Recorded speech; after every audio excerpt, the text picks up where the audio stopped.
Eu estive pensando, gostaria de partilhar com vocês uma imaginação.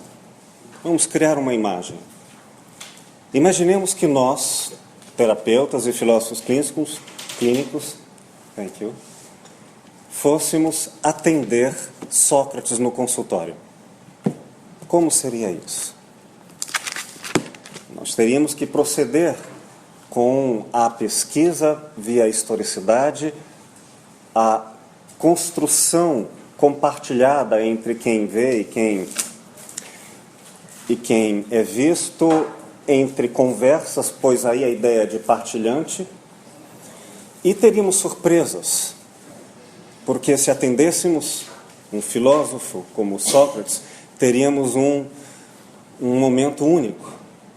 E, de certa maneira, vamos tentar recuperar e atualizar esse momento único na obra de Sócrates, sendo ela a nossa base de conversação e de escuta com o autor. Mas a minha intenção não é falar do Sócrates por ele mesmo. É sim fazer uma leitura de filosofia clínica a partir de Sócrates.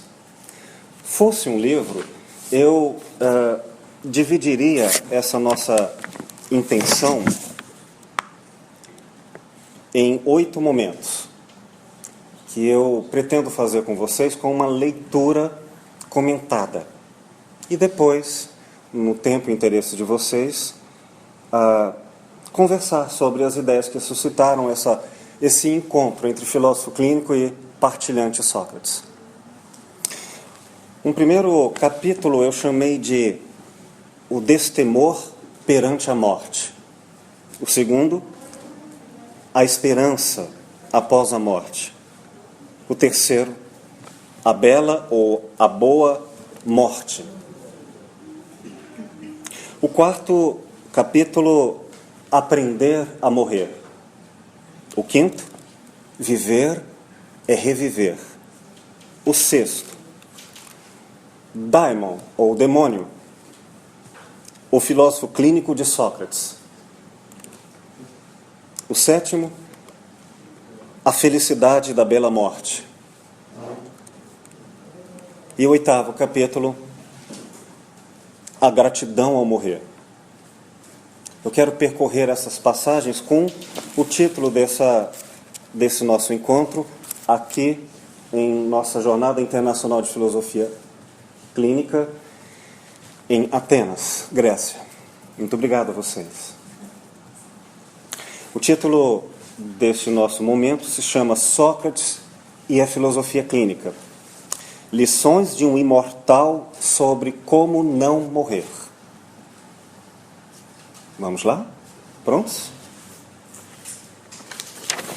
Antes, eu queria fazer algumas apresentações como enunciações das bases teóricas para chegarmos a essa leitura. E começo dizendo que se estamos aqui na Grécia, eventualmente, ou se alguém não entender o que eu colocar, eu pelo menos vou ter viajado um oceano inteiro para receber o milagre de que eu vou estar falando grego. Nada mais apropriado, de um jeito ou de outro. Bom, se vamos atender um filósofo, como partilhante, a questão se põe: quem é filósofo e quem é partilhante se atendêssemos Sócrates? Podem imaginar o impacto que seria isso? Pois não é diferente diante do texto, é a presença viva, especialmente diante de quem se dava pelas palavras. E se tivermos as palavras, temos Sócrates em seu espírito vivo. Mas uma consideração importante é que o partilhante pode ou não ser um filósofo, no sentido estrito do termo. Mas o filósofo clínico deve ser um filósofo, no sentido estrito do termo. Digo estrito com a competência, a coragem desse empreendimento. E o que significa isso no campo da filosofia clínica? Que é superlativo em sua proposta de transcender a tradição histórica ocidental da academia de uma erudição e um raciocínio bem organizado como sistema, mas colocar todos os fatores e toda a inteligência a serviço humilde e devoto do bem do outro. Outro que vamos chamá-lo de partilhante. E sendo o filósofo clínico um filósofo, é tarefa da filosofia afastar-se do imediato e do óbvio e colocar-se em espanto, o que os gregos chamavam de tauma. E desde Descartes, em um método diferenciado a partir do conceito de eu em perspectiva, o que atualmente chamamos de pathos. Esse espanto de que nada é óbvio, por mais convicto que estejamos, nos permitindo, antes de qualquer fala, sempre atualizada a qualquer escuta. Ora, se essa postura é a postura que nos inaugura antes de qualquer doutrina ou opinião pessoal, é certo que ser filósofo é um profundo não saber como base de qualquer conhecimento, cuja opinião e cujas quaisquer crenças não vão destituir o fato, a necessidade de sempre duvidarmos. A dúvida, portanto, não é um estado de fragilidade, nem de hesitação, mas ao contrário, de coragem e de avanço. E quando vamos colocar a dúvida, no mundo moderno, desde Descartes, colocamos a dúvida até da própria existência, quando a dúvida confirma a existência. Se penso, logo existo. Mas, tratando em clínica e tratando do conceito vital, não é necessariamente eu existo como um todo. Será que esta minha, apropriadamente minha, como quem dá ou crê ter autoria de, por exemplo, uma emoção, será que eu estou de fato apaixonado? Eu já duvido não de mim como um todo, intuitivamente, mas eu duvido de parte de mim, ou de características que podem ou não ser determinantes em mim. De qualquer forma, se eu estou diante de uma dúvida que faz o outro como partilhante, e até a mim mesmo como um ser que duvida de si próprio, o filósofo clínico se coloca como um partilhante para si mesmo. Eu quero dizer isso como algo importante, porque se formos atender uma pessoa como Sócrates, quero dizer, como Sócrates, pode ser hoje um analfabeto, mas alguém que se propõe à originalidade, diferente do espontâneo, do falar o que quer pelo desejo do querer, mas que procura a origem do saber e da experiência, qualquer que seja, abstrata ou empírica. Mas quem propõe ir à origem haverá de causar um impacto, normalmente, a quem se põe à escuta. E Sócrates foi certamente um desses, cuja presença ainda está hoje por testemunha, nos causando impactos e mudanças. Por isso, se atendêssemos uma pessoa que nos causasse tal impacto, nós teríamos que profundamente rever nossa condição de filósofos e nossa condição, portanto, de partilhantes. Eu quero, portanto, colocar numa igual relação com as diversas alteridades, a mim como leitor e a Sócrates como falante, e eu digo em oralidade escrita, que é uma estrutura de diálogo, ambos como filósofos, ambos como partilhantes. Mas, devo confessar, é inevitável, Sócrates é maior do que eu. Bom, se Sócrates fosse nosso partilhante em filosofia clínica, nós teríamos dois sujeitos, duas subjetividades. E para não nos confundirmos, posto que temos que preservar a garantia do que somos ou que pensamos ser cada qual, temos que ter um filtro de objetividade. Isso faz a filosofia clínica com método. Este filtro que cria uma baliza de comparações, não para julgar em mérito ou demérito, mas para entender pela diferenciação o maior ou o menor, o próximo ou o distante. Precisamos de conceitos que são comuns a ambos. E isto nós chamamos de bases ou exames categoriais, que nos dá comparações o suficiente para percebermos o quanto somos parecidos e ou diferentes. O dito popular que nós não devemos nos comparar, aqui é elevado ao oposto e jamais descansado para não perder seu caráter filosófico. Temos que nos comparar com rigor para que a diferença seja o único critério de conhecimento, como descrição, e não uma verdade absoluta para regular normais e ou anormais dessa baliza. Sem esse parâmetro de objetividade, o que teríamos seriam opiniões apenas. Nesse sentido, essa nossa baliza epistemológica, que vai ultrapassar opiniões sobre Sócrates, o que quiçá dele para conosco, se tivesse aqui em conversação direta, não será apenas de caráter epistemológico, mas ético. Porque quando percebemos as diferenças entre quem pensa e o outro que é julgado nesse ato de compreensão, nós temos um limite. Nenhum conhecimento é válido ou ousado bastante em filosofia clínica ao ponto de ferir o direito de o outro se manifestar em sua diferença. É momento em que eu devo me calar, eu devo não seguir adiante, quando eu perceber que esta minha postura de entendimento, mesmo que eu não alcance quem é o outro, e certo, não alcançarei o suficiente para uma ideia de essência, eu tenho que estar sempre atento até que ponto minha comunicação fere o direito do outro ter a sua privacidade como sujeito. Como eu farei isso com Sócrates aqui? Com os limites históricos. Então eu vou tentar, em tão pouco tempo, mostrar o Sócrates que era lá, naquela época, e o que podemos comparar dele para hoje, para que eu não desrespeite aquele Sócrates o mais histórica e originalmente possível.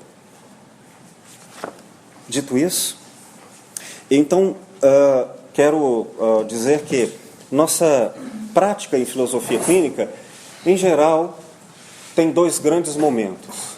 Um primeiro é o da aprendizagem, da colheita das informações, para que ultrapassemos a opinião e, com o método, cheguemos ao segundo momento, qual seja o dos submodos. Não técnicas, não aplicações, não instrumentalizações no outro como objeto, não como sujeito, mas o outro submetido aos modos dele mesmo, sem desrespeitá-lo na alteridade que devemos. É nesse sentido que eu procurarei, então, atender como Sócrates apresenta alguns caracteres, alguns que parecem ser importantes para dizerem eis algo de fundamental no que chamaríamos da estrutura de pensamento dele, e a partir daí elaborar que submodos ele próprio desenvolveu, ou a partir dele podemos concluir outros submodos ou outras aprendizagens para nós aqui, hoje, mais de 2000 anos depois.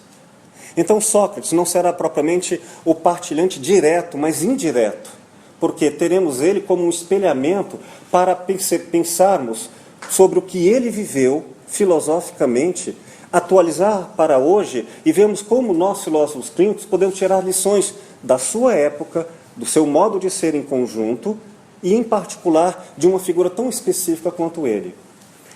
Com essas considerações que vão ultrapassar questões psicológicas e vão chegar a questões filosóficas profundas, porque Sócrates viveu historicamente em uma época que se pode chamar de realista do ponto de vista epistemológico. Ele e todos os da antiguidade clássica entendiam a realidade como autoevidente, que se manifestava como fonte de si mesma, competindo ao homem apenas retirar quaisquer enganos que estavam ali acobertados na própria realidade. Etimologicamente, a ideia como descrevi nesse artigo do livro que lançamos aqui, as bases, as fundamentações gregas da filosofia clínica, conhecer ao modo grego antigo é descobrir, tirar a coberta, porque a realidade, a verdade está lá, independentemente de minhas interpretações, apenas de minha competência de acessá-la ou não.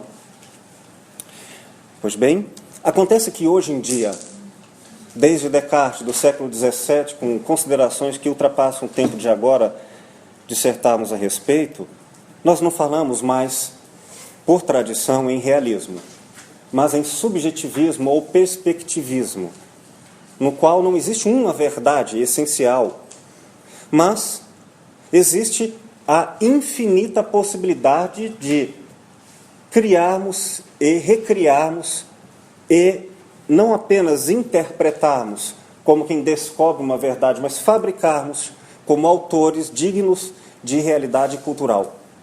Portanto, somos autores diferentes. De certa maneira, em momentos eu estarei diante de um Sócrates, em outros diante de um Descartes, como quem tenta descobrir o que vem de lá para cá, deixar vir o que apresentam os textos historicamente.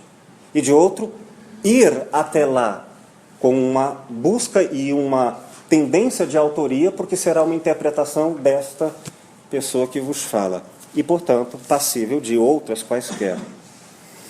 Sobre as minhas bases teóricas de entendimento da cultura grega, eu cito 4 fontes que foram construídas ao longo da minha história. Um autor que eu tenho grande apreço é Pierre Hadot, que é muito conhecido por vários filósofos contemporâneos, muito citado na atualidade. Uma obra, Exercícios Espirituais e a Filosofia Antiga, e o que é a filosofia antiga.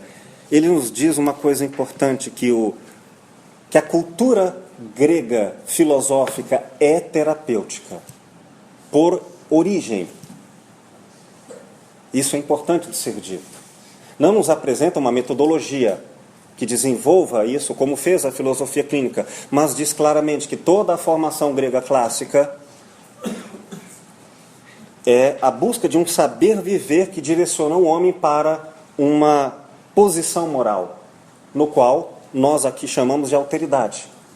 O querer servir ao respeito que se deve ao outro quando ele nos pede ajuda para pensar melhor a realidade. É nesse sentido que vamos ter, e eu particularmente entender a filosofia clínica, sejam quaisquer derivações que possamos chamá-la, é inevitável que ela seja fundamentalmente um pensamento ético, porque é uma realidade diante dessa missão. Um modo de vida, a filosofia como um modo de vida. Bom, sendo ela formadora e não informadora, eu tenho outra fonte que muito me tem construído o entendimento desde a juventude, é o Jean-Pierre Vernant. As Origens do Pensamento Grego foi uma obra pequenininha, fundamental, muito bem sintética, sobre o que é o nascimento da razão no seu espaço político. E Werner Jaeger, Paideia, a formação do homem grego, que no início de formação em filosofia na graduação, me deixou encantado com esses textos. Eu chegava a teatralizar essas falas de Sócrates e de Platão em voz alta e tentava imaginar como seria isso, sem saber que outro dia, hoje, estaria chegando do Partenon, onde Sócrates estava lá. Eu senti esse momento. Louis Dumont, um grande antropólogo francês, o individualismo, uma perspectiva antropológica da ideologia moderna, que mostra com grande, na minha opinião, competência, a necessidade de não confundirmos o mundo antigo com os caracteres do mundo moderno, do holismo ao individualismo. E essa divisão acabou gerando isso que eu vou tratar aqui, como pano de fundo das considerações. E quero dizer como base que Hannah Arendt é uma autora que vai nos dar a fundamentação para entendermos algumas considerações que eu farei. Porque ela, na sua obra A Condição Humana, e especificamente no primeiro capítulo, quando trata sobre a diferença entre esfera pública e privada, ela vai nos colocar algo que, não diretamente lá, mas por derivação, eu quero esclarecer o que significa a bela morte para os gregos. os guerreiros de uma forma geral. Na tradição homérica, mítica, a bela morte significava a imortalidade da cidade, do povo, e a mortalidade do herói. Quando os gregos iam para as guerras, eles não iam com a esperança de viver. E se sabe, pelo menos muitos autores colocam, que a idade média dos gregos era de 35 ou máximo 40 anos. Sócrates foi uma dessas exceções. E se morriam tão cedo, entendiam que era importante, desde criança, aprenderem o significado da morte. Mas, na tradição homérica, isso era feito por uma ritualística que depois derivou o teatro, que era a encenação catártica, orgiástica, em que se experimentavam as condições da morte. Um século antes de Sócrates, no século VI, isso era vivido no nascimento do teatro, desde o culto a Dionísio, como uma experiência viva, não representativa, direta e mística da morte, pela encarnação do Deus. Então, os gregos, quando participavam dessas experiências de grande força catártica, eles entendiam vivamente a pele que iriam morrer, mas não morriam. O que davam, diante da experiência de morte em vida, uma coragem de não mais desperdiçar um minuto qualquer que não seja de forma excelente, a ereté, a virtude grega. O que Renato Russo hoje canta, que se soubéssemos entender que a vida pode acabar a qualquer momento, não desperdiçaríamos nenhum minuto e amaríamos intensamente a vida. Assim os gregos faziam antes do intelecto. E, para comparar com hoje, eu vou comparar dizendo que, se nós tínhamos heróis míticos, hoje nós temos super-heróis, de capas coloridas, e qual a característica imensamente oposta e contraposta? Os heróis morriam, mas o nome deles e o proveito da cidade não morria. Então, a mortalidade do indivíduo e a imortalidade da cultura, benefício da intenção da morte entregue a essa excelência da cultura no sentido da formação humana, era o sentido heróico, que inclusive perdurou nos primeiros séculos, até o máximo terceiro do cristianismo, quando nós vimos também, semelhantemente aos santos cristãos, o morrerem para terem vida. Mas não a vida do indivíduo, a vida superlativa, a vida de todos, da polis, ou no caso dos cristãos, a vida do bem comum, igualmente.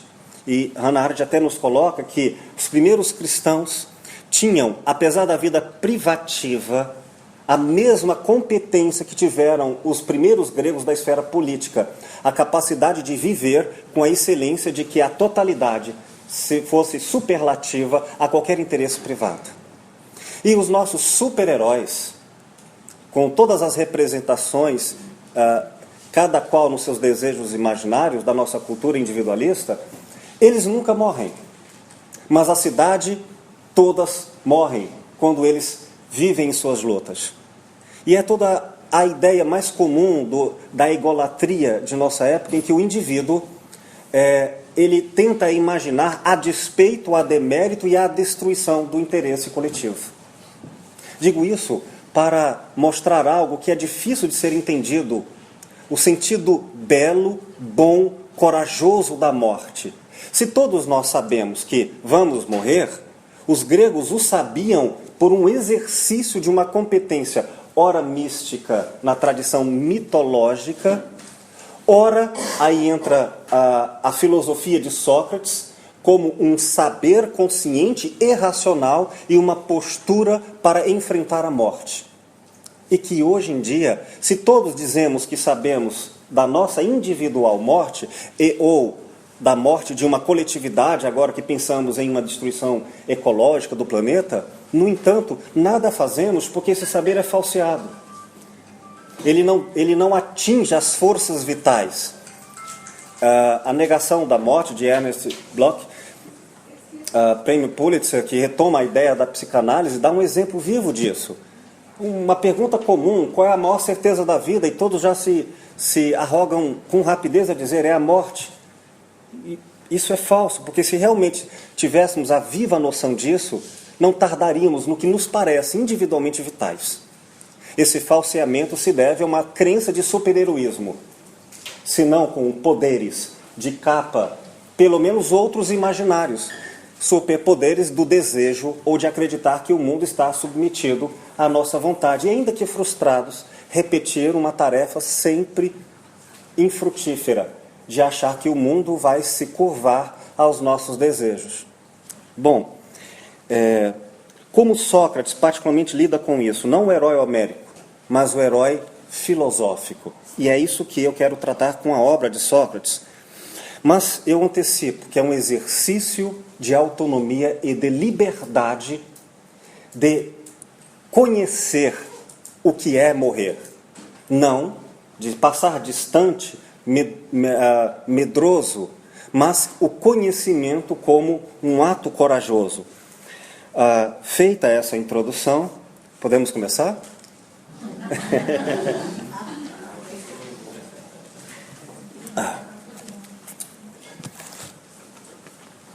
Desculpa eu não ter um cafezinho para vocês aí agora, mas vamos tentar aqui.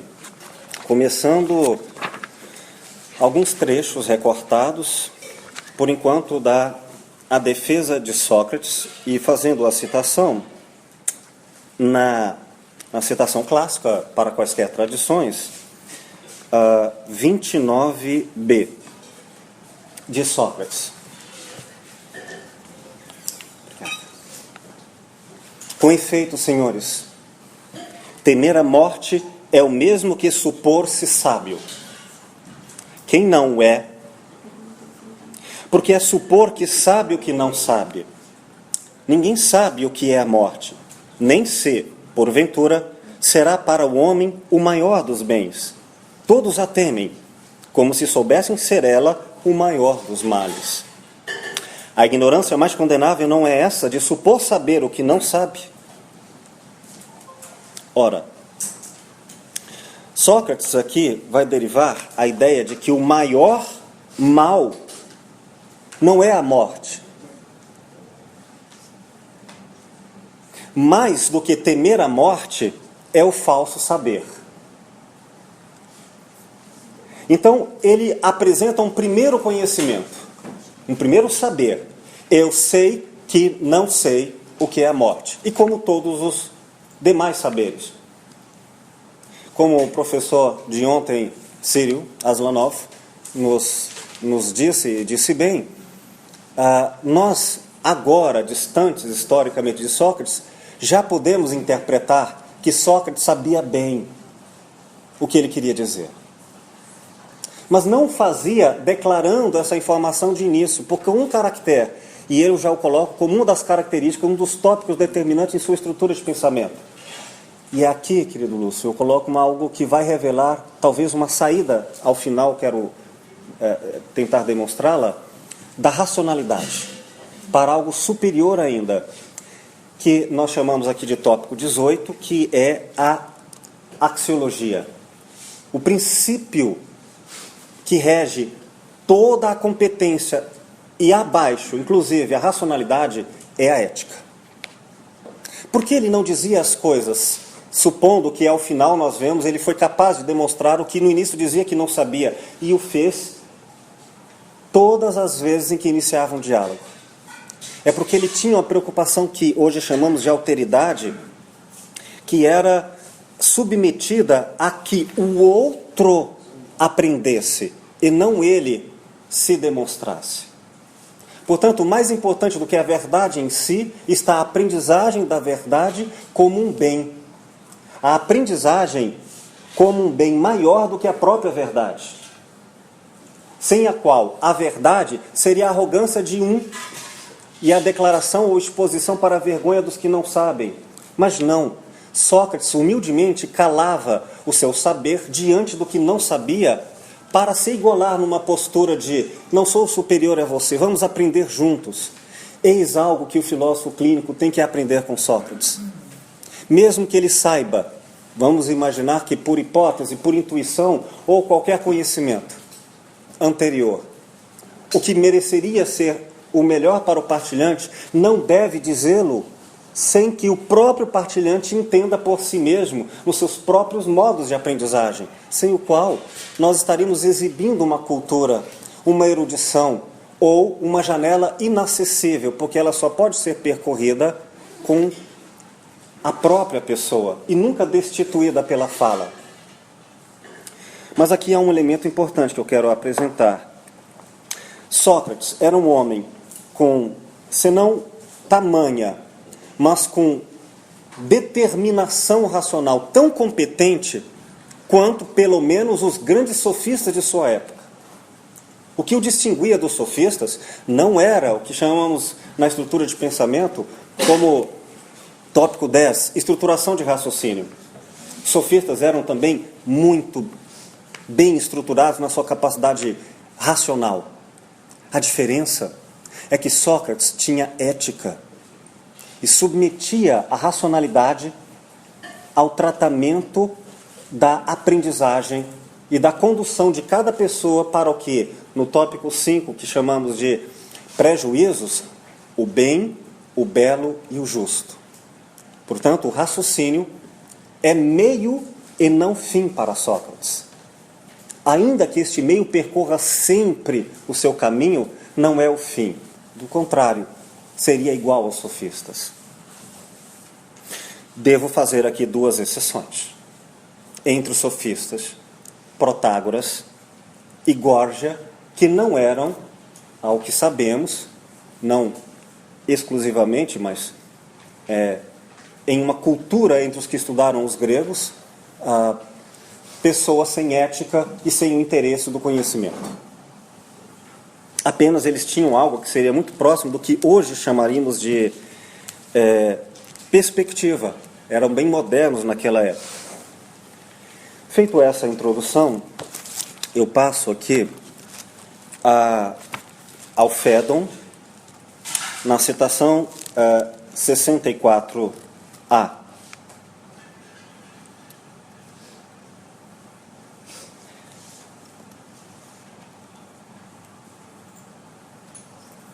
Diz ele, ao falar da morte como libertação do pensamento diante dos seus contemporâneos, que é a narrativa que vai apresentar a sua condenação antes. A vós, diz ele, entretanto, que sois meus juízes, devo agora prestar-vos conta, expor as razões pelas quais considero que o homem que realmente consagrou sua vida à filosofia é senhor de legítima convicção no momento da morte. Possui esperança de ir encontrar para si no além excelentes bens quando estiver morto. E continua adiante. Quando uma pessoa se dedica à filosofia, no sentido correto do termo, os demais ignoram que sua única ocupação consiste em preparar-se para morrer e em estar morto. Uma distinção importante aqui. O significado de permanecer morto. Sabemos que Sócrates não desperdiça conceitos e não fala sem propósitos. Aqui ele apresenta, portanto, nessa trajetória de como não morrer, ou em dicotomia, como viver, ele apresenta um segundo saber, mas que por enquanto, olha que agora ele já avança do nada a saber, agora ele dá um acréscimo, um doxa, uma opinião. Eu acredito que há uma esperança pós-morte, na vida após a morte, aliás, ele não fala diretamente nisso, mas após a morte, de que será bom esse resultado aos que tiverem vida filosófica. Por vida filosófica, uma vida moral, dedicada à verdade, à beleza e à justiça. Acho importante dizer aqui que Sócrates, vocês sabem, tinha dois grandes métodos conhecidos nessa tentativa de levar o conhecimento ao outro. O método maiêutico, que é o esforço de ajudar aqueles que querem saber, mas não sabem como pensar corretamente.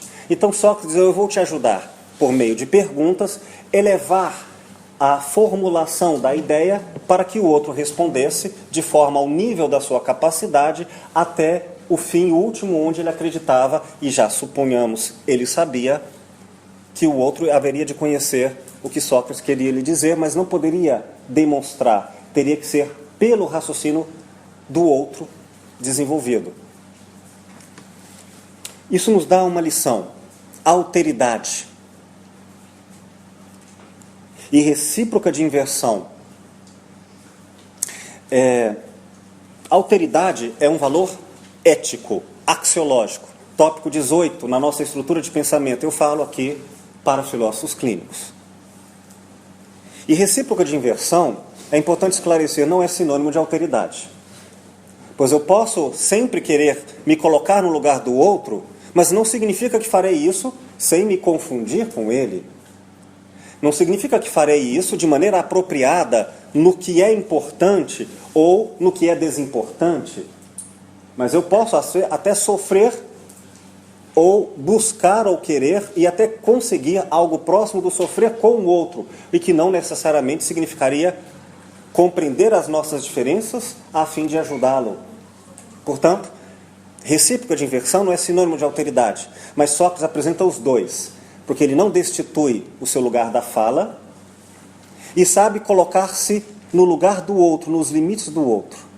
Então, nós vemos aqui que a sua racionalidade é, sobretudo, ética. Mas ele apresenta também um método da ironia, que é supor que está certo aquele que Sócrates já entendia estar errado e potencializar o raciocínio equivocado dele ao máximo até chegar às contradições em que ele próprio reconheceria pela própria boca que estava errado, sem que o Sócrates lhe acusasse: você está errado, e ele próprio se envergonhasse diante dos erros que não o outro lhe diria, senão ele mesmo. Nesse sentido, Sócrates também jamais estava ofendendo ou acusando o outro, algo que o partilhante e o filósofo clínico deve aprender. Ainda que tenhamos que sermos enérgicos diante vamos imaginar um extremo, a maldade do partilhante. Eu tenho que fazê-lo com ética, sem me igualar a ser mal como ele. E isso Sócrates fazia. A ironia, vamos entender o termo, em sua época, é o sentido pedagógico da concordância para o viés da aprendizagem. É pedagógico. É diferente do termo atual de cinismo, ou indiferença, ou hostilidade indiferente. Algumas observações da estrutura de pensamento de Sócrates. Nós vemos que, portanto, a sua fala, com a esperança de um futuro de bem-estar depois da morte, nós vemos o tópico 11, busca como determinante. Então já estou fazendo aqui uma montagem da estrutura de pensamento de Sócrates. A busca nele, eu uso esse recorte da citação, mas em toda a obra era um homem profundamente voltado para uma meta de vida. Segundo, o raciocínio. Tópico 20, a epistemologia. Um homem que sempre se preocupava em como aprender e como levar o outro a aprender. Ele fazia tudo isso por termos universais. Claro, era um homem de sua época. Hoje em dia, após Descartes, talvez ele reelaborasse pela filosofia da linguagem o quanto as palavras podem mudar de significado nos contextos que elas são usadas. Mas naquela época, a palavra grega, por origem, ela é substantivada. Ela fala da busca ou da tendência da própria realidade, não de uma diversão ou trocadilho desinteressado. Então nós vemos aqui, portanto, o que Sócrates acha de si mesmo, tópico 2. Eu digo que, como filósofo, e universaliza isso para todo e qualquer filósofo, vou ter uma boa recompensa. E ele, então, tem o seu prejuízo. nós vamos ter uma recompensa. O termo agendado no intelecto é importante, porque Sócrates aqui apresenta a busca pela precisão da palavra, do termo, em que ele apresenta a ideia de morte. E ainda insiste, não basta morrer, estar morto, permanecer morto. Então vamos entender o que significa esta permanência do morto, se vamos viver após a vida, após esta morte. Há uma diferenciação aqui que ele nos coloca entre o termo agendado no intelecto, tópico 6, e o tópico 16, significado. Mais adiante vamos entender isso melhor. É que a morte do corpo não é igual ao conceito de vida. Veremos isso. Pois é possível morrer o corpo e não acabar com a vida. E Sócrates vai mostrar essa diferença adiante. Bom, seguindo uma outra passagem, isso aqui eu tentei escolher quais de tantas passagens poderiam ser importantes, mas algumas me pareceram serem estas que foram escolhidas, as mais importantes. Citando aqui, na defesa ou apologia de Sócrates, particularmente estou usando a tradução de Os Pensadores, da edição da Nova Cultural, 1987. Diz ele aqui, 40c. Morrer é uma dessas duas coisas. Ou morto é igual a nada, e não sente nenhuma sensação de coisa nenhuma. Ou então, como se costuma dizer, trata-se de uma mudança, uma imigração da alma do lugar deste mundo para outro lugar. Se não há nenhuma sensação, se é como um sono em que o adormecido nada vê nem sonha, que maravilhosa vantagem seria a morte. No mínimo, ele já dá uma resposta. Morrer não implica em nenhum medo. No mínimo, sofrer não vai. Para quem já hoje sofre pouco ou muito, e acreditam-se muitos, sofrem muitos, já há na morte uma grande vantagem para não temer a morte. Então ele já nos está apresentando um novo saber. Mas eu continuando, 40e, diz ele: logo, se a morte é isso, digo que é uma vantagem. Porque assim sendo, toda a duração do tempo se apresenta como nada mais que uma noite. Se, do outro lado, a morte é como uma mudança daqui para outro lugar, e está certa a tradição de que lá estão todos os mortos, que maior bem haveria que esses senhores juízes? Se, em chegando ao Hades, lugar mítico, mitológico, onde estariam os espíritos após a morte, a psique. Se, em chegando ao Hades, livre dessas pessoas que se intitulam juízes, a gente vai encontrar os verdadeiros juízes. Olha uma distinção de quem sabe julgar e de quem não sabe. E aqui uma provocação, que vai chegar de fato à morte dele. Continuando. A gente vai encontrar os verdadeiros juízes, segundo consta, lá distribuem a justiça. Mais adiante. E outros semideuses que foram justiceiros em vida, justos. Não valeria a pena a viagem? Quando não daria qualquer de vós para estar na companhia de Orfeu, Museu, Hesíodo e Homero? Por mim, estou pronto a morrer muitas vezes, se isso é verdade. Ora, no mínimo, se morrer é um grande sono, perfeito, chega de cansaço. Depois, se os justos terão recompensa por viverem conforme a filosofia da ética, do justo, do belo e a procura da verdade, eu encontrarei os que lá estão de mais sábios, que já morreram. E é claro, agora nós encontraríamos Sócrates também. Seguindo adiante, 41b. E o que é mais? passar o tempo examinando e interrogando os de lá, como aos de cá, a ver quem deles é sábio e quem não é. Bom, além de dialogar com esses sábios que lá estarão, eu, seguindo adiante, 41d, diz ele: não há para o homem bom nenhum mal, quer na vida, quer na morte. E os deuses não descuidam do seu destino. O meu não é feito ao acaso. Vejo claramente que era melhor para mim morrer agora e ficar livre de fadigas. Por isso é que a advertência nada me impediu. Não me insurjo absolutamente contra os que votaram contra mim ou me acusaram.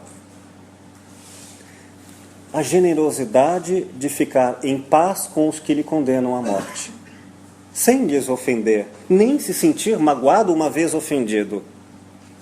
Verdade é que não me acusaram e condenaram com esse modo de pensar, mas na suposição de que me causaram dano. Nisso merecem censura. Olha a beleza desse julgamento que o filósofo clínico hoje precisa retirar. Qual é o melhor argumento do mundo? Consciência em paz. E se um partilhante ou um outrem nos acusa, e não faltarão, saibam, talvez diferente de Sócrates, motivos para isso, porque todos temos. Mas a questão não é essa. A questão é que aquele que nos acusam de má fé tem apenas um juiz e é a própria consciência. E lembrem-nos que entre a subjetividade do outro e a minha, não devem manter a objetividade para não nos confundirmos? Portanto, uma vez que sejamos acusados, até de coisas que eventualmente sejamos culpados, ou de outras semelhantes que nos tragam a consciência em remorso, temos que ter a objetividade de perceber que o outro fala a partir da consciência dele e não por mim. Ainda que fale de mim, quem deve a mim me julgar é a própria consciência como critério. Porque se o outro me condenar e eu, racionalmente, me julgar e me encontrar isento das acusações, devo ficar em paz. Portanto, vamos encontrar em nossos partilhantes, que não são apenas aqueles em consultório por profissão, mas toda e qualquer pessoa com quem partilhamos o ato filosófico de aprender e trocar ideias em benefício de uma verdade que nos ajude a ambos. Pois bem, então, ficar ofendido não é um problema de quem nos acusa, mas da própria consciência, se culpada. Logo, um filósofo clínico não deve se remoer ou se rebaixar ou mitigar a sua competência, mesmo faltando, porque estas faltas devem antes a si próprio, diante da tarefa do que pode ser feito para consertá-las, do que as acusações. Portanto, Sócrates nos dá lições incríveis sobre este ponto. A ideia da bela morte, que já estamos agora tratando desse item, ela tem uma vantagem adicional para a morte dos justos, e isso aqui é muito semelhante ao que outros grandes pensadores, e reputo também na condição de filósofos, como Jesus. Não coloco o Cristo em seus aspectos místicos de iluminação, mas Jesus que usava os mesmos recursos, tais como Sócrates chamou de maiêutico, mas que eram próprios da antiguidade. Como Jesus, em suas tão conhecidas passagens, que levava as pessoas a pensarem as respostas sem dizer a elas, a fim de que elas tivessem a aprendizagem filosófica com a mesma humildade e lucidez com que Sócrates também propunha o ensinar pelo modo do outro aprender, o que em filosofia nós chamamos de submodos. E aqui é importante esclarecer uma coisa, um erro de interpretação muito comum, que eu, na minha opinião, entendo que fazemos, em geral, sobre Sócrates e Cristo, quando falamos de ambos sobre a ideia de que vão alcançar uma espécie de vida futura, que seria, usando os termos em Jesus, um reino dos céus para os justos, e no caso de Sócrates, o Hades diante dos homens justos. Porque ambos se referem a isso em relação à alma e não ao corpo. Porque Então, diante de Jesus, nós vamos encontrar a mesma situação. O reino dos céus está para aqueles que, morrendo ou não, são justos. Não virá, portanto, a justiça para os cristãos após a morte, em um juízo final. Ele é sempre o juízo da consciência na correção da moral. E para Sócrates também, isso já vai adiantar alguns argumentos, porque a morte não virá pelo corpo. A ideia da morte, que é um conceito binômio com o da vida, nos coloca que não é preciso morrer para entrar em Jesus no reino dos céus e com Sócrates no Ars dos justos. É preciso estar ético. Portanto, a questão antecipa o morrer o corpo. Bom, algumas outras considerações.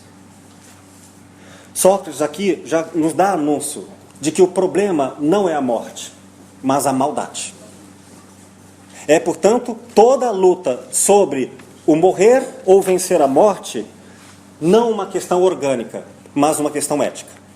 E, portanto, se eu vencer a questão da maldade, independe mais se eu estou com o corpo vivo ou morto. Voltando aqui, neste capítulo 3, aos que o condenaram, 39b, A e B, ele diz: é evidente que nas batalhas, muitas vezes se pode escapar à morte arrojando as armas e suplicando piedade aos perseguidores. Em cada perigo, em muitos outros meios de escapar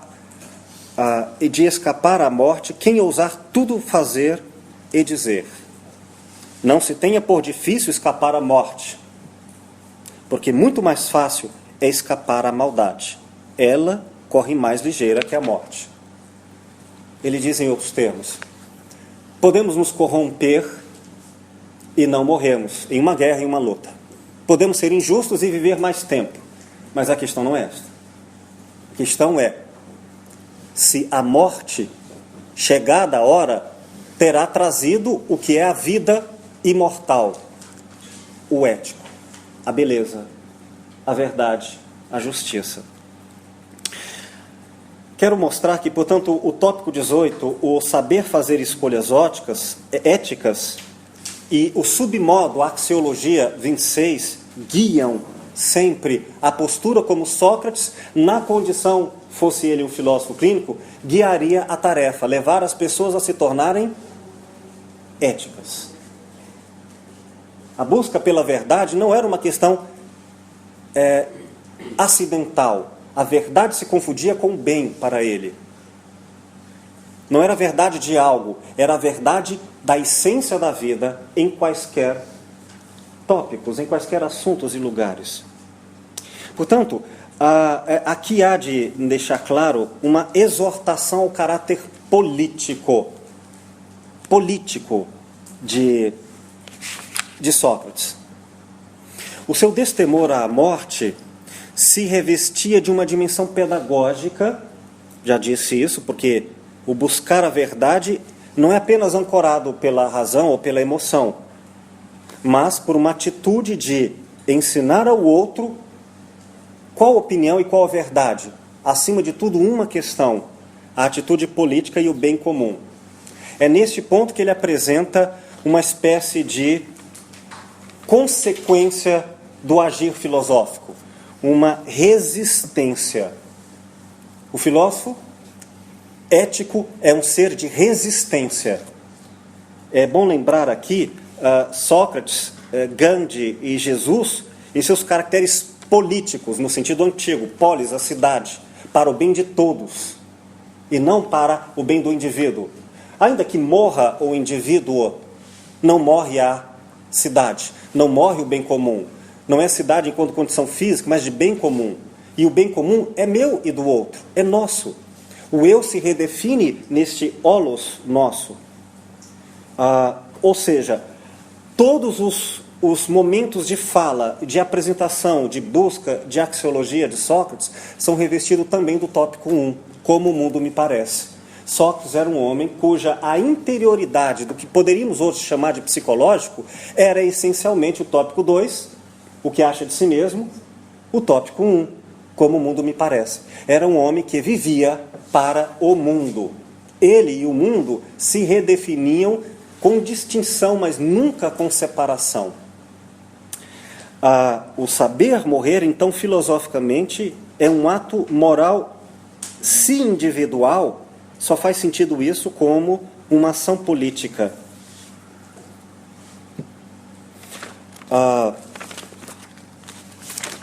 E aqui eu cito um outro momento deste mesmo texto, da Apologia, na passagem de 32a a 32b. Isso me lembrou muito o livro A Desobediência Civil, de David Thoreau, e que vocês conhecem, inspirou Gandhi, inspirou o mundo contemporâneo nessa luta do justo não se confundir com o injusto, não fazer a justiça pelos mesmos termos, mas se o preço do bem é sofrer a injustiça, não há nisso covardia, nem há nisso o dar a outra face como humilhação, mas como coragem humilde.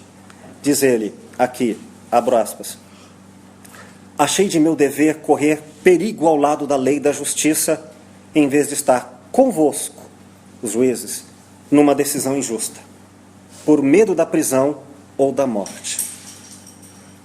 Aqui o filósofo clínico de hoje deve a Sócrates essa lição.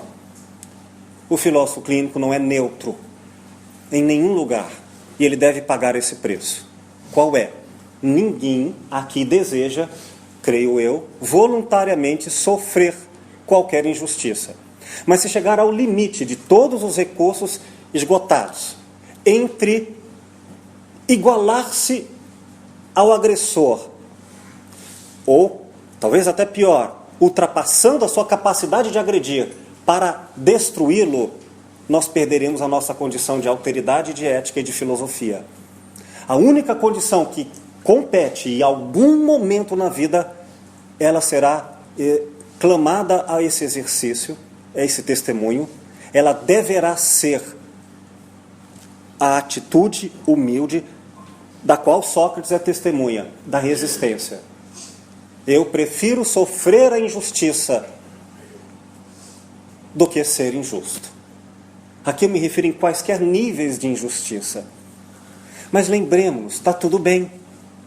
Não nas aparências, não pela ausência de problemas, mas pelo critério que deve ser o centro de todo filósofo clínico, a paz da própria consciência, quite não com a perfeição, mas com o recomeço de aprender com os próprios erros, que define o ser ético. Uma pessoa que aprende com os erros e por isso não se põe à arrogância de acusar os erros do outro, porque se percebe não melhor. Bom, dizendo essas apresentações, eu quero apresentar agora um novo item importante. Quando Sócrates nos apresenta a ideia de uma vida melhor pós a morte, esse melhor em filosofia clínica, me permita uma interpretação, vamos fazê-lo pelo tópico 29, matemática simbólica. Nós não vamos a um outro lugar do mesmo, seja no nível sensorial ou abstrato. Nós vamos a um outro mundo, não porque morremos, mas nós vamos a um mundo dos justos, diferente do mundo dos injustos. Ou seja, ainda que não haja morte do corpo, não viverão no mesmo mundo, em termos de vizinhanças existenciais ou sentido de realidade, ainda que vivos no corpo, não viverão no mesmo mundo, os justos e os injustos. Estarão em mundos diferentes.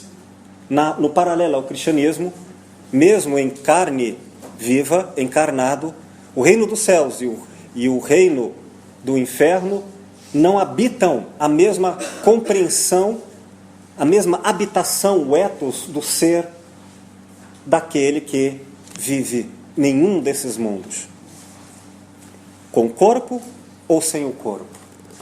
Essa migração de mundos, no sentido ético, para mais amoroso ou mais violento, seja no corpo ou fora do corpo, mas que Sócrates começa a dizer, vamos dar exemplo fora do corpo, mas já nos disse que também no corpo, ele nos coloca que Sócrates nos apresenta algo que em filosofia clínica é fundamental. Existem muitos mundos. E como fazer a migração?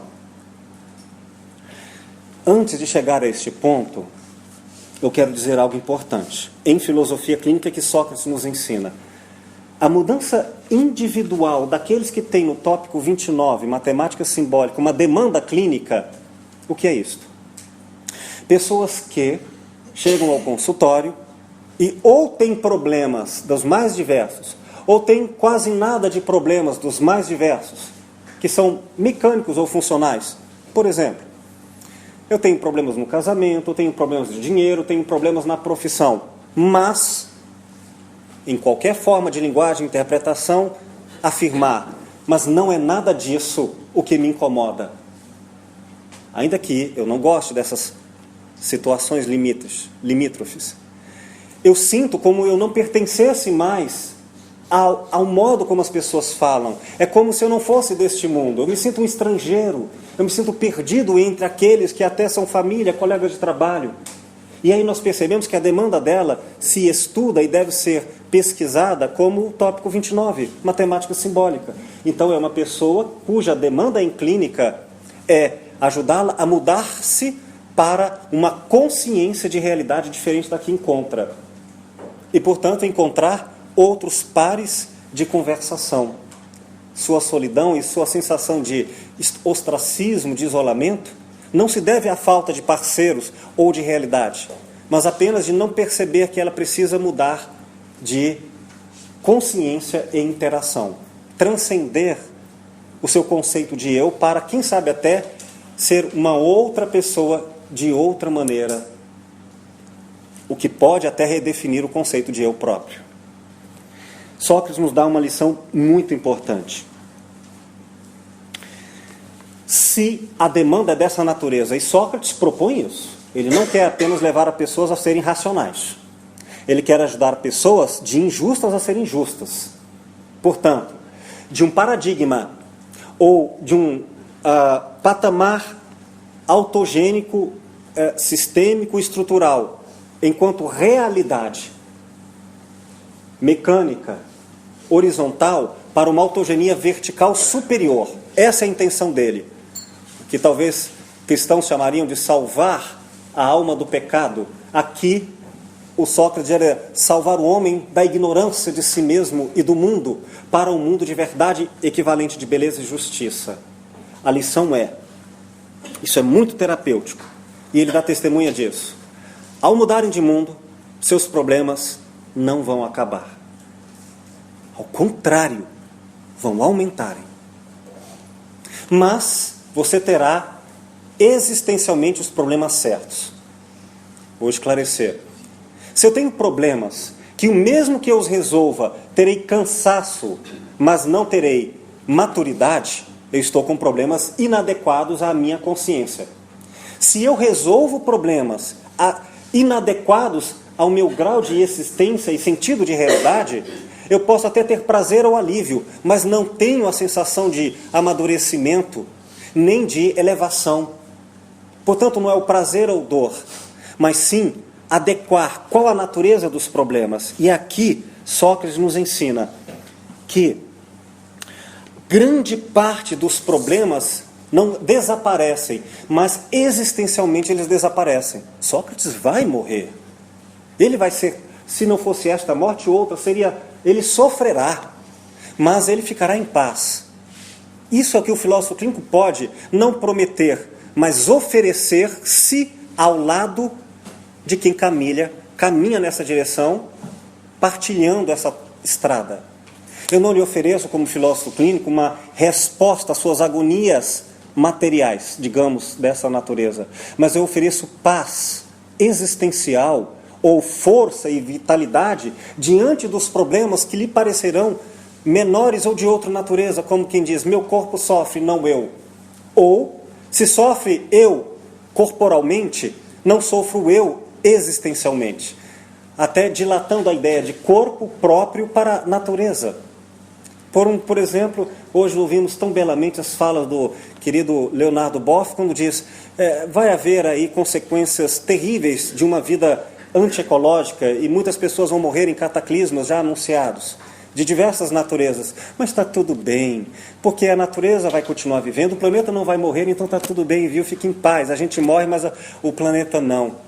Ele se dilui com a realidade, se conjuga como um franciscano com os animais, então a sua corporeidade deixa de ser exclusiva, em disputa, e se reconjuga. Então é um exemplo de sensoriedade transcendente, ou de transcendência para o mundo abstrato, deixando o corpo. Desculpa se falo muito rápido, mas é para aproveitar o tempo já tão curto da nossa trajetória para depois a gente descansar e conversar. Bom, dizendo essas coisas,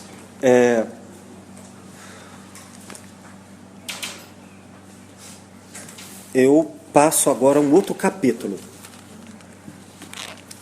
como eu antes nominei como capítulo 4. Imagine isso, um livro que está sendo descrito em seus capítulos. E cito aqui, em Phaedon 83,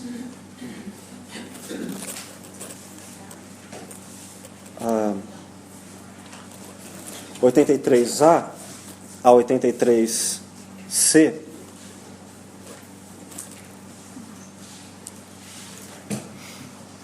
ele vai dizer aqui que aqueles que são amigos do saber, os filósofos, estes que devem tomar todos os seus cuidados e seguirem esse caminho, eles devem abandonar a crença no mundo dos 5 sentidos.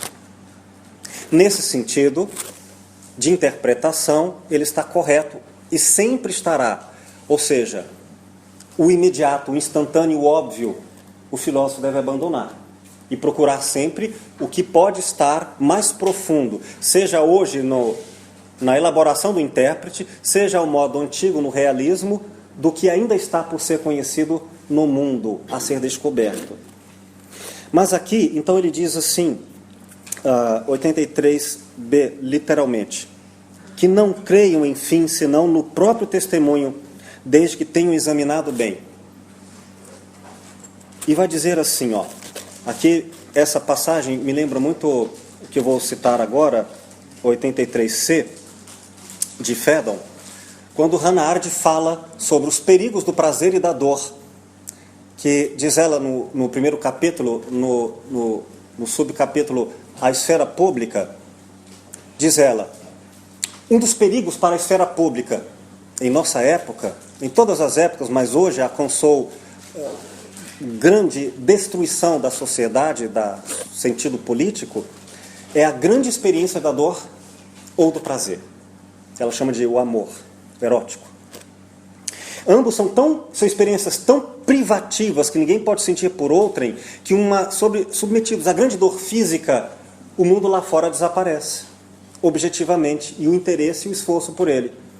E isso, pelo menos, deve ser considerado como relevante. Ainda que não seja universal, é, no mínimo, bastante comum. Mas, se duvidarem, façam uma experiência. Deem uma boa martelada no dedão do pé.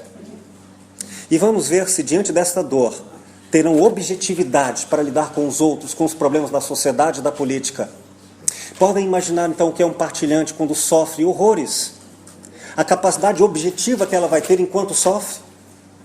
Pois bem, mas vai dizer Sócrates, eu sei que é assim, por isso o filósofo deve, em particular, se dedicar a fazer filosofia, a exercitar por testemunho.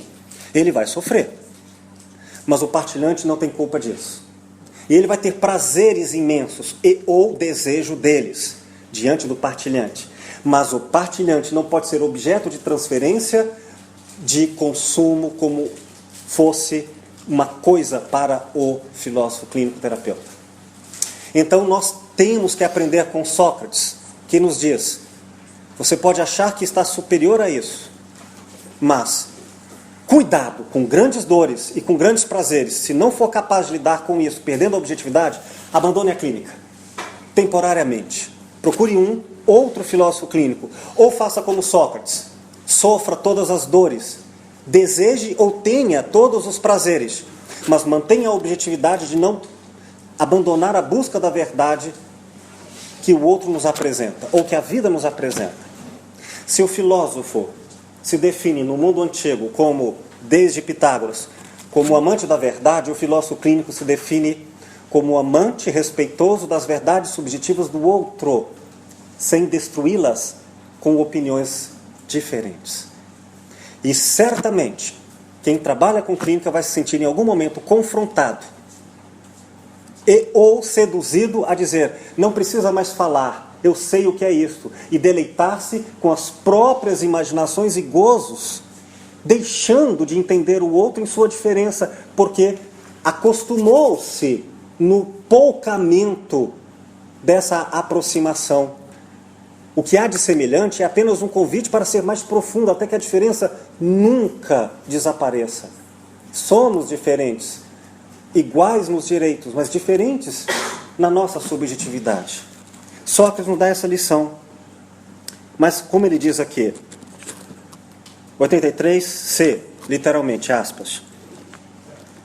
Quando sentimos com intensidade um prazer, um incômodo, um terror ou um desejo, por maior que seja o mal que possamos sofrer nesse momento, entre todos os que se possam imaginar, cair doente, por exemplo, ou arruinar-se por causa de suas paixões, ela sabe que não há nenhum desses males que não seja ultrapassado por aquele que é o mal supremo.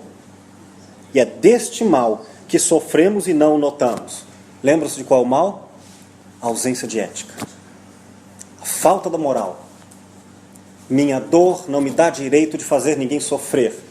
E meu desejo insatisfeito, carente e acumulado, não me dá direito de coisificar ninguém para minha saciedade, por desejo ou por ódio.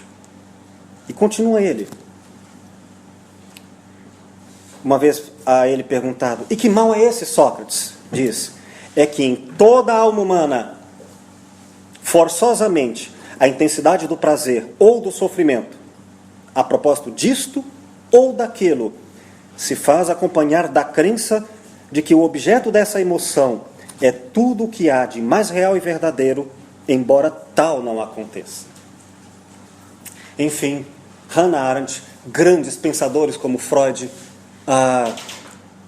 não menos também Lúcio Pachter na filosofia clínica, todos nós temos que trazer isso, e Sócrates anunciava, um filósofo clínico não pode esquecer.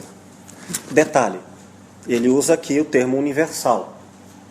E nós não vamos dizer, porque por brincadeira, pelo menos 2 pessoas aqui, eu vou citar no texto. Isso não é verdade para Sócrates. Ele mesmo dá testemunho que não foi assim para ele. Sofreu toda a dor e não retribuiu injustiça. E também Hannah Arendt, que decidiu como judia dizer a cumplicidade passiva de judeus diante do fenômeno do nazismo e preferiu a verdade a ficar em privilégio do que contribuir com essa oferta de reflexão crítica e autocrítica da cultura judaica, e que é a banalização do mal em todos nós. Portanto, não é universal. Sócrates aqui, se relesse, veria que teria, mas seria hoje, né? Então, aprender a morrer significa aprender a morrer à ignorância, que é o mesmo que a maldade, em moral. Indo ao capítulo 5. Estão cansados, queridos? Eu imagino que sim. Mas Sócrates já estava antes de morrer. E mesmo assim ele produziu isso. E a gente nem vai morrer, hein? A gente vai jantar e passear. Então estamos... Se isso não conseguirmos, gente... É um teste muito pequeno para ser filósofo clínico, né? Vamos lá. Indo a Fédon, quando ele trata sobre os contrários, primeiro ele desabilita, ele desautoriza a experiência, o argumento empírico. Ele começa a dizer assim, olha, vamos imaginar que ele diz aqui, pelo menos na tradução, que as almas dos defuntos estão lá. Vamos imaginar que elas saíram daqui e foram lá. Isso bastaria para você acreditar nisso? Vamos pegar hoje o argumento espírita. Vamos fazer a experiência, meio como o exercício da mediunidade, ou um filme, ou qualquer forte experimentação. Podemos usar aqui a ideia de um percepcionar. E Sócrates vai dizer, isso não vale nada, como argumento. Desculpa, Sócrates, mas isso assim era para ele, porque algumas pessoas, através deste viés, alcançam o entendimento de uma vida após a morte. Mas para Sócrates, não. Para ele, o único caminho é o da argumentação. Se você entender racionalmente, aí sim você vai entender e viver a vida após a morte, antes de morrer. Bom, é nesse sentido que ele vai elaborar que todo o conceito, e vimos antes na palestra do professor Círio Asmonov ontem, que os gregos elaboravam as ideias em opostos. Eram seres de dialética, expressão como a palavra diálogo, dia em relação a dois, e logos, a razão entre duas, como movimento. Portanto, o diálogo é o movimento, não uma troca de palavras, mas uma troca de ideias. Se uma pessoa conversa consigo mesmo, por um lado Y e por um lado X, ela está dialogando e não monologando, se tiverem duas ideias, levando a síntese. E depois de percorrer, dizendo, olha, tem como haver decomposição se antes não havia uma composição? E uma composição não há de se decompor se falarmos, por exemplo, em um ser vivo? Então, uma palavra evoca a outra. Uma só faz sentido com a outra. E ele vai usando isso em todos os termos até chegar ao conceito de morto. Pode alguma coisa ser morta que antes não seja viva? Vai dizer que não. Isso ele está conversando com Sebes. Aí ele chega até o ponto de que uma gera a outra. Para chegar à conclusão da vida após a morte, olha só, ele vai fazer isso apenas avaliando a palavra, o termo. Para Sócrates foi o suficiente para entender a vida após a morte. Bom, é um recurso. Vamos a ele.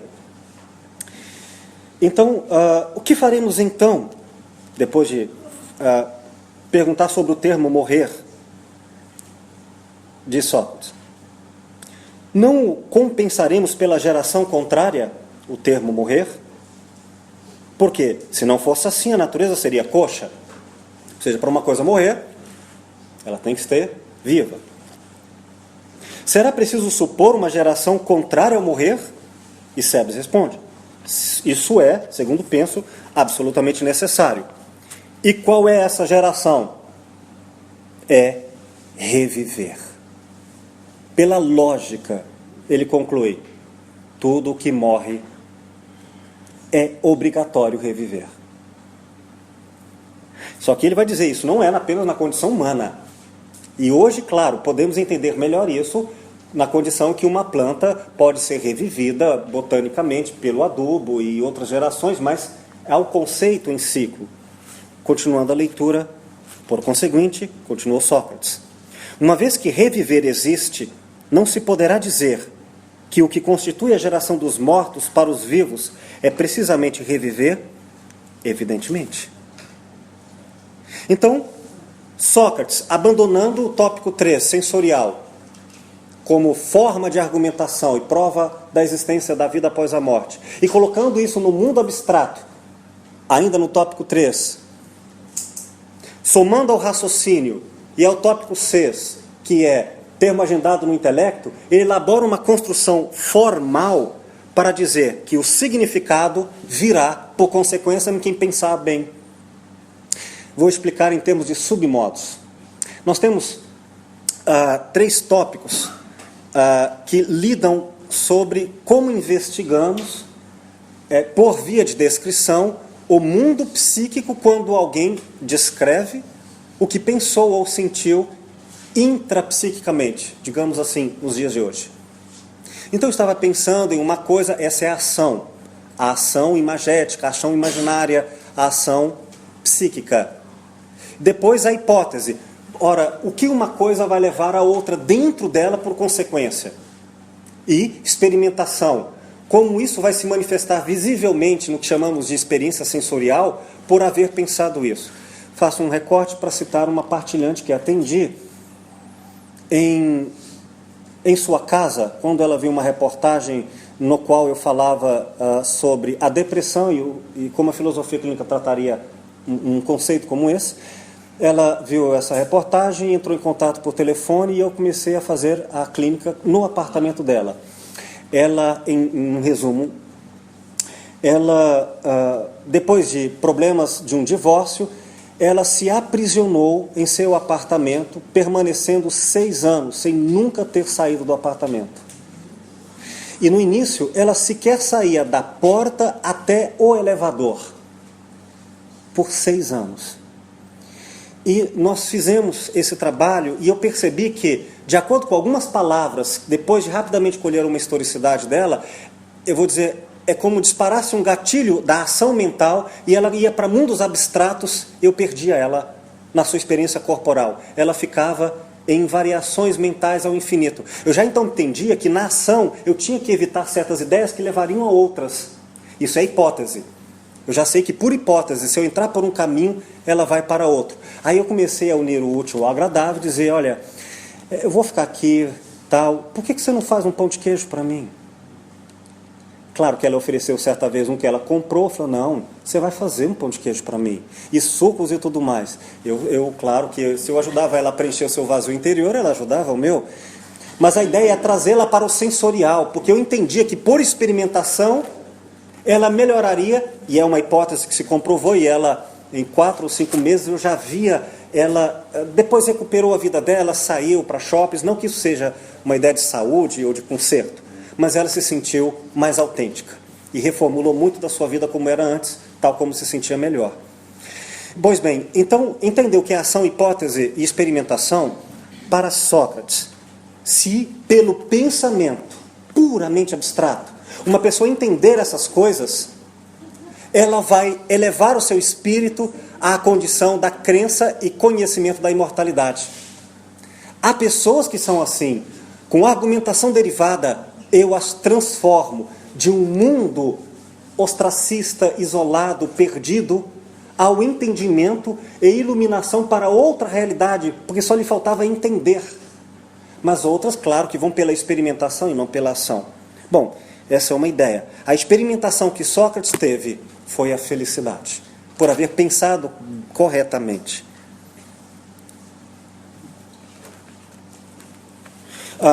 Ele devolve aqui, suponhamos, isso 72D, suponhamos, da mesma forma, meu caro Sebes, que venha a morrer tudo o que participa da vida e que, uma vez mortos, os seres permaneçam nesse estado sem reviver. Neste caso, não será forçoso que tudo no fim esteja morto? É fantástico, Sócrates. E que nada mais viva? Admitamos, com efeito, que o que se vive provém de outra coisa que não a morte. E o que vive, morre. Haverá algum outro modo de evitar que tudo venha a perder na morte? Não. Portanto, tudo vai viver. Uma citação rápida, uma comparação. Um século antes, o príncipe Siddhartha da tribo de Gautama, isso o que se entende hoje como sul da Índia, que foi conhecido como o primeiro Buda, o iluminado. Houve cerca de 24 Budas, ou despertos ou iluminados. Ele, certa vez, lançou um desafio semelhante, e engana-se quem achar que o budismo não é ausente de lógica. Não, eles são profundamente argutos. Usam outros recursos como atalho no nosso estudo de submodos, uma intuição rápida ao modo de cada um.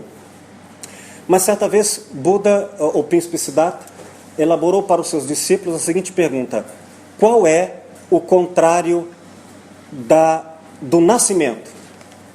E de imediato é a palavra sem reflexão, responderam muitos: a morte. Ele diz: não. O contrário de nascimento, o contrário de nascimento é a morte. não a vida. Olha que interessante. A vida não tem contrário. A pergunta que ele colocou é: qual era o contrário da vida? Perdão, retifico.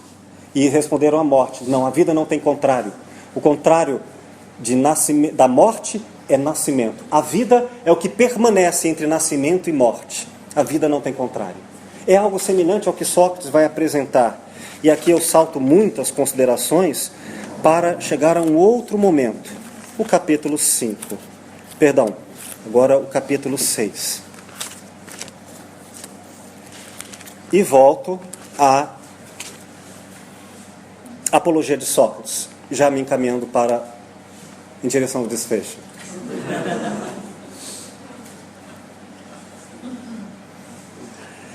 Sócrates era um partilhante de alguém superior a ele, capaz de orientá-lo. E ele chamava isso nominadamente como um espírito guia. Daimons, ou demônio, traduzido aqui em português nessa edição. Os gregos tinham theos, os deuses bem individuais, conhecidos na mitologia, mas tinham essa crença do daimonos, que eram os espíritos guias que acompanhavam isso em toda a tradição da Paideia. Isso é mostrado em toda a tradição de Homero e Hesíodo, sobretudo de Homero, que estes espíritos acompanhavam em existência viva e depois, uma vez mortos, despojados da carne, acompanhavam estes espíritos, ou a psique, até o devido lugar no Hades. Então, é o semelhante ao anjo de guarda de hoje em dia na tradição católica popular. Pois bem, acontece que este espírito tinha uma característica: nunca dizia a Sócrates o que fazer, só lhe dizia o que não fazer. Mas não para que Sócrates obedientemente abandonasse o próprio raciocínio, mas para que Sócrates refletisse sobre o momento em que algo estaria errado. E essa postura, que foi conhecida do Sócrates e não do seu daimono, mas agora eu reporto a origem, a razão negativa. A razão não pode dizer o que a verdade é, mas pode nos dizer o que não é a verdade. Uma contribuição que em filosofia clínica também devemos sempre manter viva. Quer dizer, ainda que eu saiba ou creia saber o que seria bom ou a verdade para o partilhante, como filósofo clínico, eu devo sempre ter a postura de uma razão negativa, em que oriento-o para que ele seja o máximo possível autêntico. Mas o que é isto? Se isto essencialmente é o jeito dele, nas melhores condições do mundo, basta eu retirar dele, mostrando-lhe tudo que lhe é inautêntico, que ele será fluidamente ele próprio.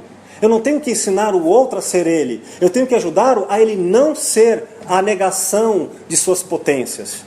Então o filósofo clínico propriamente não ensina, mas aprende e devolve ao outro o seu autoconhecimento pelo viés do filósofo clínico como um ser que escuta para retribuir em fala como quem ouve.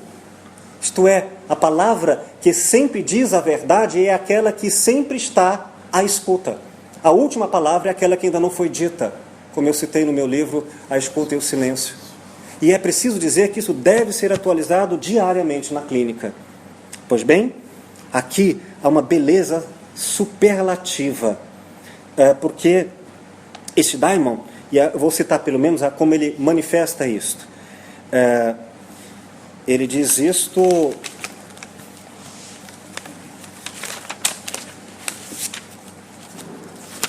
Para citar a fonte...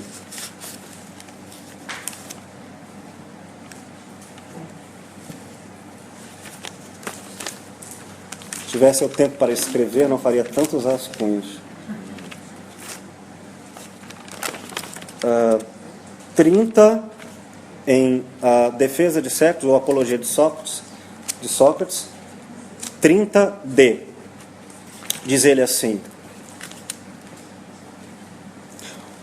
se referindo a esse daimon: uma inspiração que me vem de um deus ou de um gênio, da qual Meleto faz caçoada na denúncia. Isto começou na minha infância. É uma voz que se produz quando se produz, sempre me desvia do que vou fazer, nunca me incita. Ela é que me barra a atividade política, no sentido de ele se candidatar, porque era político, sim, no sentido amplo. E barra-me, penso com toda a razão. Olha, Sócrates assume, eu ouço dele, mas eu penso. Ficai certos, atenienses, se há muito eu me tivesse voltado à política, há muito estaria morto. O que seria um político honesto, hein? No Brasil. E não teria sido nada útil a vós, nem a mim mesmo. Ora, é nesse sentido que, primeiro, lembrando o sentido político dele, Sócrates está aqui nos apresentando Daimon como o que hoje podemos chamar de um filósofo clínico dele. E esse filósofo clínico não quer lhe consertar problemas como você vai evitar o julgamento e não ser condenado. Não. Este espírito, Daimon, seu protetor e guia, ele fez silêncio na hora do julgamento de Sócrates, e esse silêncio também na saída do tribunal. Por que esse espírito não apareceu para dizer a Sócrates como ele sairia dali, vivo, em carne? Esse silêncio, então, não era ausência de fala, era a confirmação de que morrer para os deuses, no caso dele, era o melhor.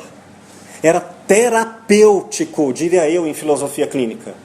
Como morrer? Esse é o título dessa palestra. Aprender a morrer, isto é, a viver com todas as consequências da justiça.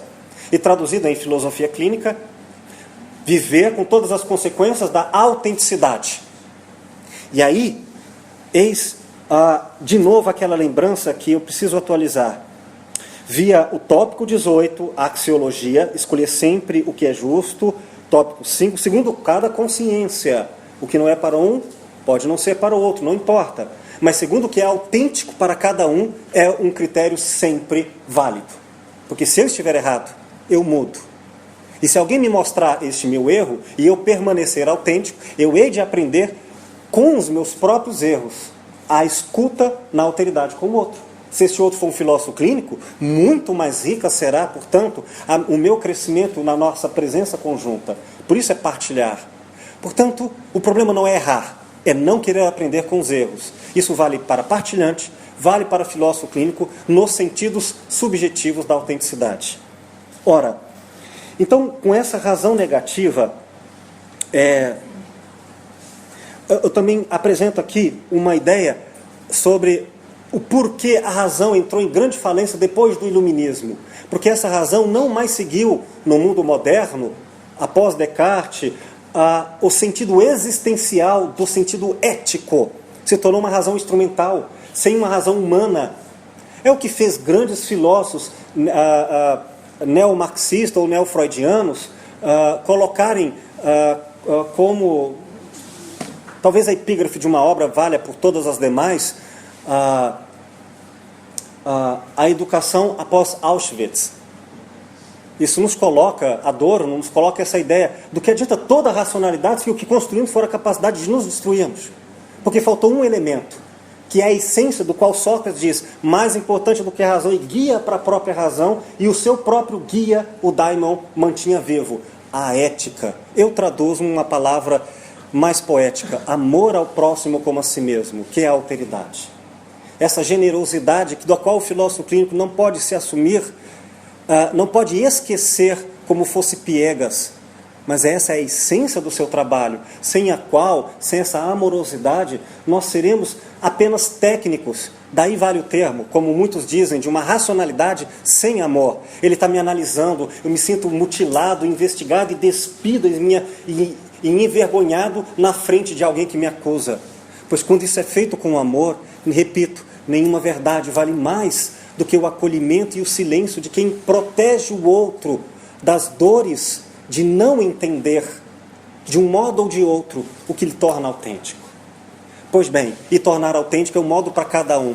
Portanto, se o partilhante não for, com o tópico 10, raciocinado, se ele próprio não raciocinar em sua competência, não é o problema. Tem o seu modo de aprendizagem, mas o filósofo clínico tem que ser filósofo.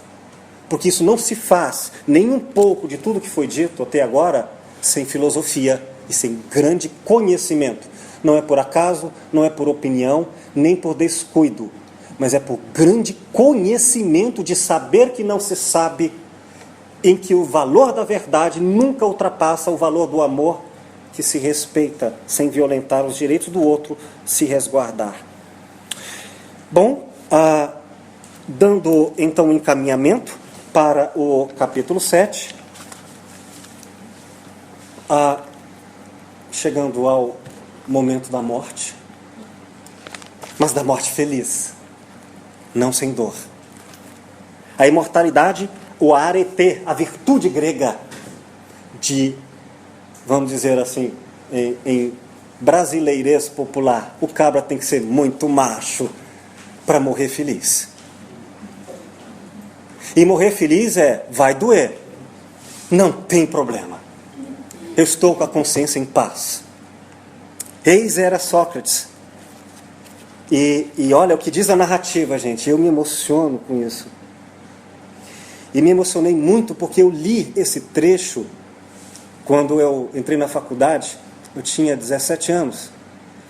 Eu lia isso em voz alta. Fazia a voz de Fédon, fazia a voz de Euquécrates. Tentava contorcer, imaginava, fechava os olhos, memorizava e repetia. Hoje, quando eu vi aquelas cenas, nossa! E é claro, isso não é ficção. Viver isso aqui, isso é fazer filosofia. Para mim, pelo menos. Diz Fédon, então, em 58e, os momentos finais de Sócrates. Enquanto estive ao lado de Sócrates, minhas impressões pessoais foram, de fato, bem singulares. Na verdade, ao pensamento de que assistia à morte desse homem, ao qual me achava ligado pela amizade, não era a compaixão que me tomava. O que eu tinha sob os olhos, Euquécrates, era um homem feliz. Feliz, tanto na maneira de comportar-se, como na de conversar. Era tal a tranquilidade, a tranquila nobreza que havia no seu fim.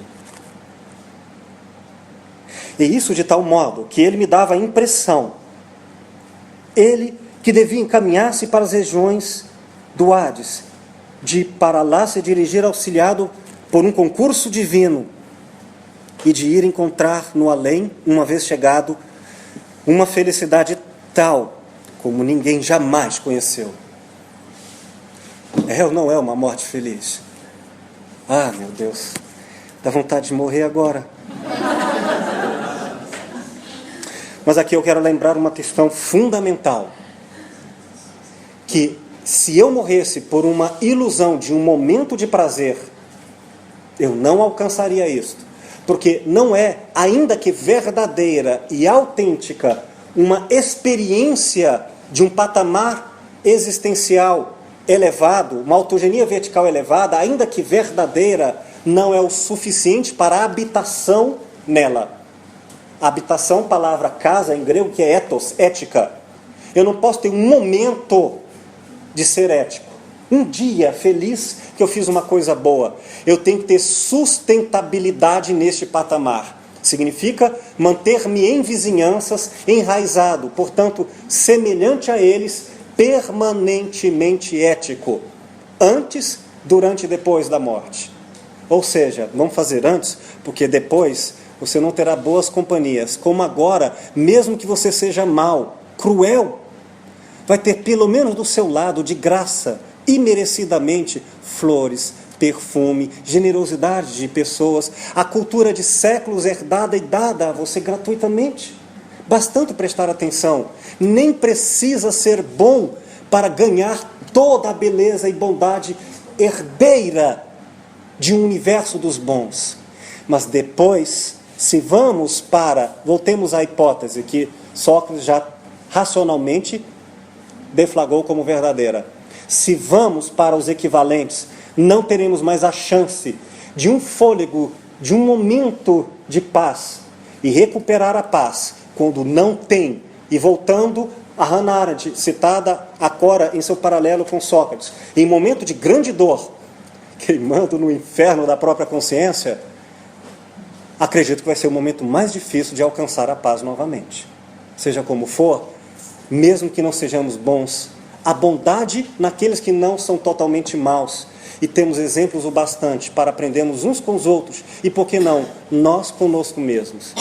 Dizendo isso e falando dessa sustentabilidade, eu chego ao último capítulo.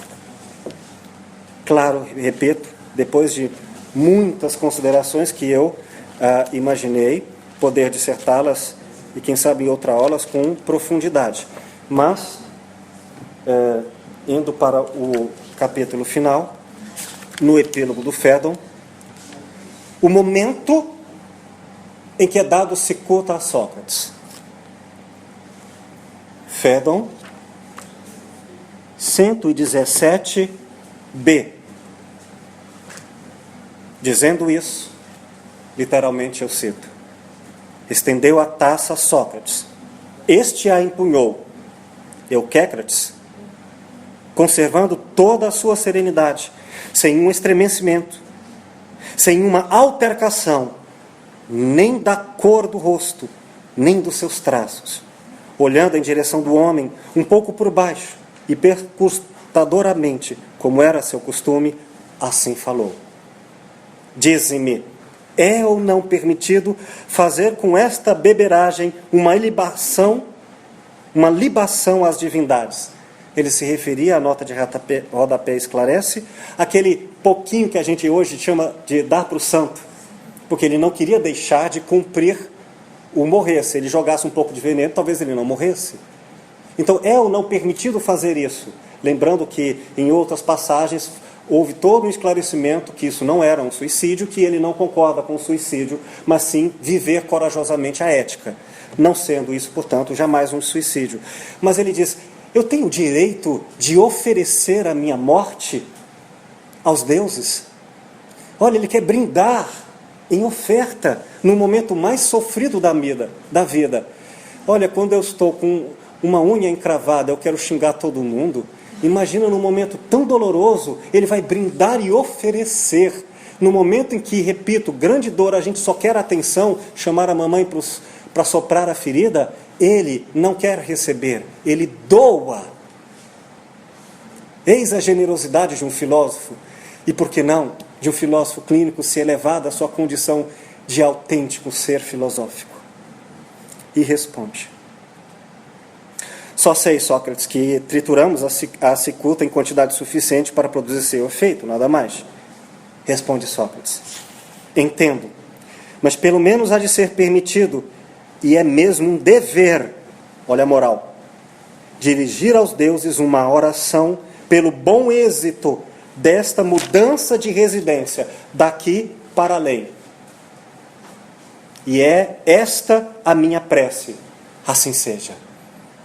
Lembramos que ele não está falando da morte do corpo. Ele está falando da mudança de um patamar autogênico para o nível dos justos, dos verdadeiros, dos bons. Claro que ele já o tinha feito em vida, como Jesus já o tinha feito, independentemente da morte do corpo, porque aqui vai se esclarecer: o conceito de vida não tem oposto. O conceito de morte tem o conceito de reviver em sua oposição. E, portanto, se falarmos em saúde, teremos que usar um termo adequado para nós hoje: saúde existencial. Cabe bem à filosofia clínica dizer: nós não curamos, embora isso possa ter alguma coincidência significativa às nomenclaturas da medicina e das áreas de saúde. Mas, basicamente, nós damos força existencial, independentemente se isso resultar em doença, saúde, morte ou não do corpo.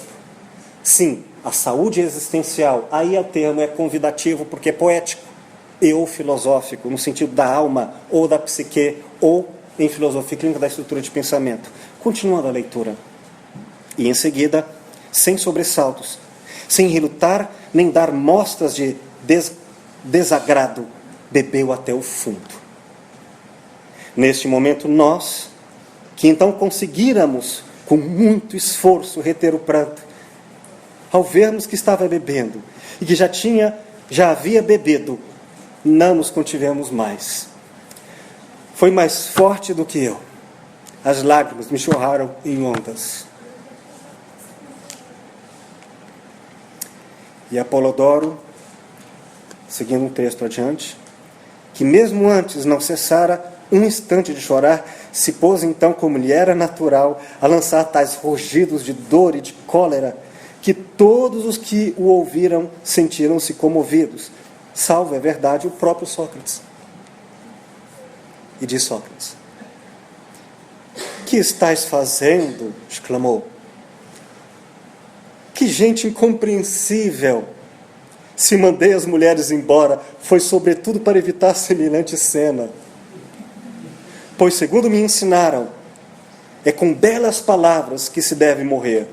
Acalmai-vos, vamos, dominai-vos." E mais adiante, depois que o seu corpo já está rijo e frio, vai subindo dos pés até chegar próximo ao coração, segundos antes da morte.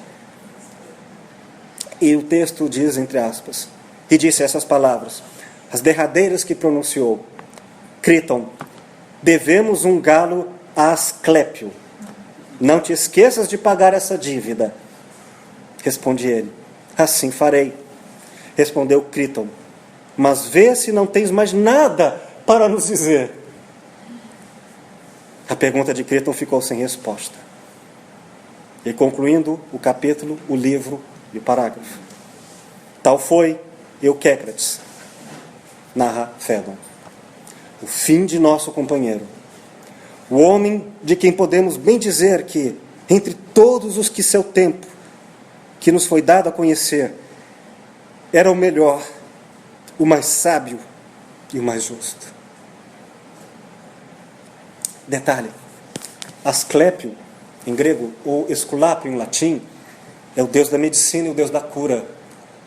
Na hora de morrer, ele disse: "Eu oferto a saúde." Significa que ele estava lúcido. E a felicidade era o seu critério de paz na consciência para dizer: não há morte para os que souberam viver em filosofia. Valhamos isso para a filosofia clínica, a vida por testemunho e o partilhante como mestre para o qual homenagearemos uma taça a Asclépio, a saúde daquele que partilhamos a oportunidade de, por ele, sermos nós filósofos clínicos. Se isso vale, então, saúde a todos. Obrigado.